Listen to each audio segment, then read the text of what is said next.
as if a demolition team set off when you see the old demolitions of these old buildings. It looks like one of those scenes of an old building being purposely dynamited and blown up. Anybody who's ever watched a building being demolished on purpose knows that if you're going to do this, you have to get at the under-infrastructure of a building and bring it down.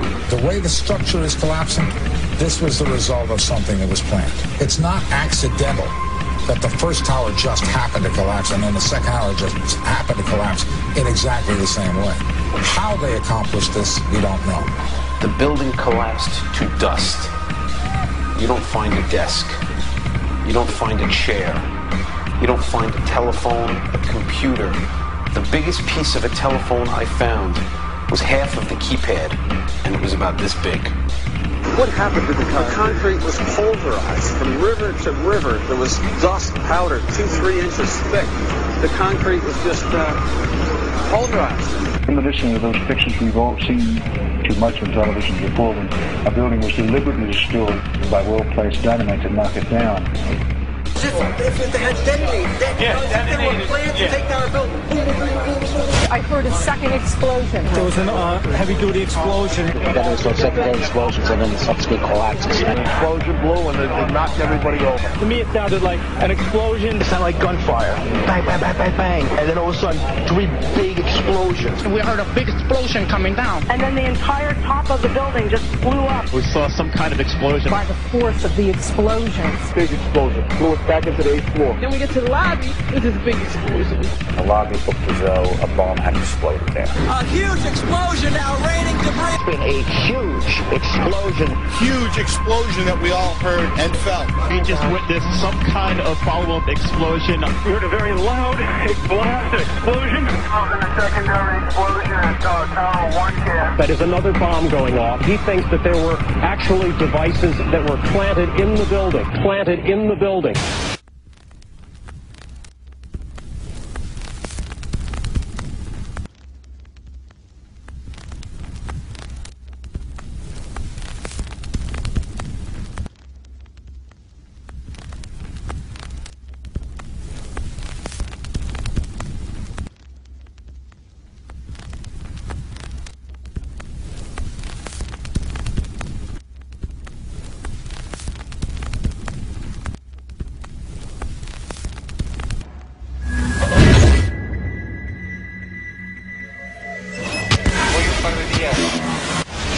I don't think anybody could have predicted that they would try to use an airplane as a missile, a hijacked airplane as a missile. Nobody in our government, at least, and I don't think the prior government that could envision flying airplanes into buildings.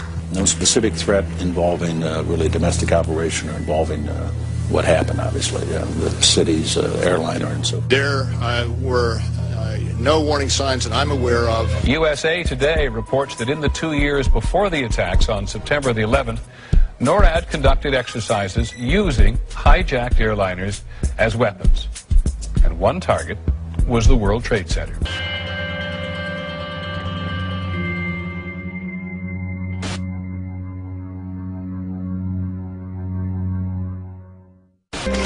In confidential documents from the Philippines obtained by CNN, the plan was clear. He will board any American commercial aircraft, control its cockpit, and dive it at the CIA headquarters. Other buildings targeted the Pentagon and the World Trade Center. Security in counterterrorism was blinking red, in the words of George Tenet, that the warnings of an imminent attack were so severe that something dramatic should have been done. It was unparalleled. Instead, our president went on a month-long vacation.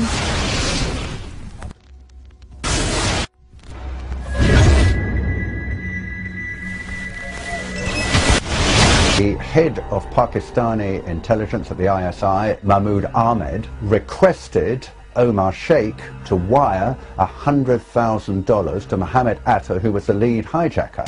Hijacker Mohammed Atta received wire transfers via Pakistan. The man sending the money to Atta is believed to be Ahmed Umar Saeed Sheikh. Omar Sheikh admitted he was supported by the Pakistan government's intelligence service, the ISI.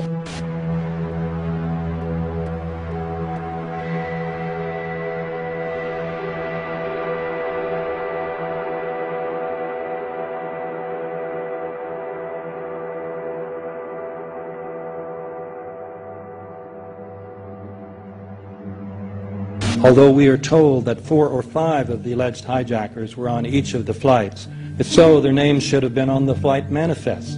But the flight manifests that have been released contain neither the names of the alleged hijackers nor any Arab names whatsoever. We know that the men who were supposedly the hijackers had their houses, cars, credit cards paid for by the U.S. government.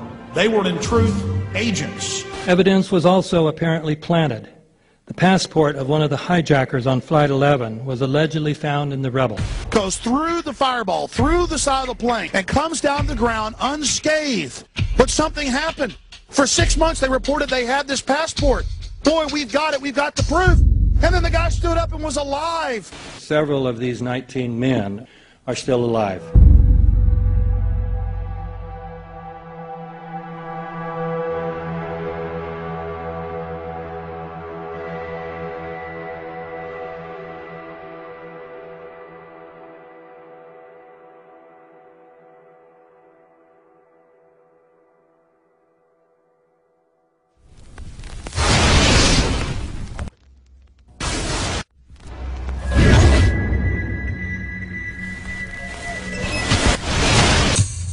Of course we're after Saddam Hussein, bin Laden. He's January 2001, the Bush administration orders the FBI and intelligence agencies to back off investigations involving the bin Laden family, including 2 of Osama bin Laden's relatives, who were living, guess where, in Falls Church, Virginia, right next to CIA headquarters. When he was already America's most wanted criminal, he reportedly spent 2 weeks in the American hospital in Dubai, was treated by an American doctor, and visited by the local CIA agent. We have not seen one piece of evidence that links Osama bin Laden directly to the planning stages of September 11th. This failure to provide proof was later said to be unnecessary because bin Laden, in a video allegedly found in Afghanistan, admitted responsibility for the attacks. This confession is now widely cited as proof. But the man in this video has darker skin, fuller cheeks, and a broader nose than the Osama bin Laden of all other videos. We again seem to have planted evidence. In 1976, Osama's older brother Salim bin Laden hired a man in Texas by the name of Jim Bath to handle all the investments in the United States for the bin Laden family. Jim Bath also happens to be a personal, almost lifelong friend and former Air National Guard pilot with George W. Bush. The connections between the Bushes and the bin Ladens become much more clear when George Herbert Walker Bush made trips to Saudi Arabia in 1998 and 2000 to meet with the bin Laden family on behalf of a company called the Carlyle Group.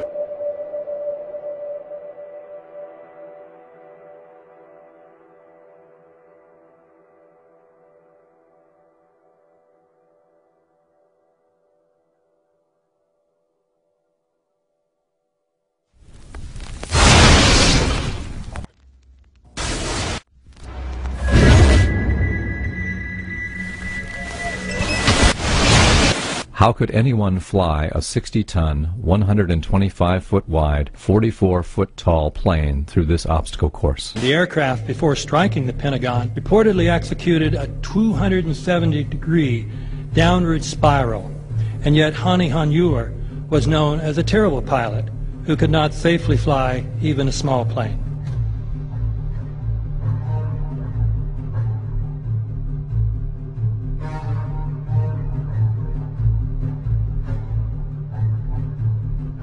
No seats, no luggage, no bodies.